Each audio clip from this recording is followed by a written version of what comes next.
se la disobbedienza ha un valore sarà la famiglia di quei ragazzi a pensare che questo sia un valore, per me non lo è.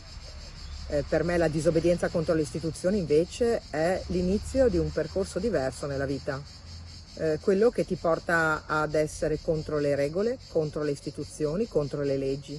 Questa disobbedienza va punita. Non ha mezzi termini. L'assessore regionale all'istruzione Elena Donazzan, quello adottato dalle ragazze è un comportamento di immaturità.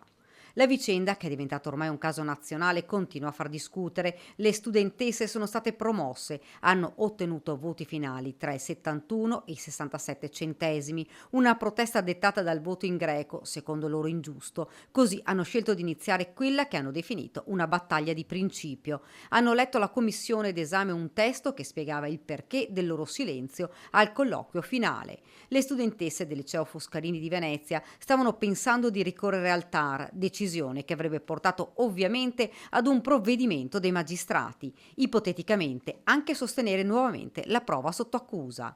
Linda Conchetto, una delle ragazze, ci ha spiegato che lei non farà più nulla. L'obiettivo, dice, lo abbiamo raggiunto, cioè quello di mettere in luce l'ingiustizia che abbiamo subito. Ora penso all'università e a partire. Andrò all'estero e mi butterò tutto alle spalle. Per il momento l'ufficio scolastico regionale non ha mosso alcun procedimento. Per l'assessore Donazzan qualcosa si sarebbe dovuto fare. Io credo che questo sia stato un atto molto e profondamente sbagliato per tutto ciò che comporta.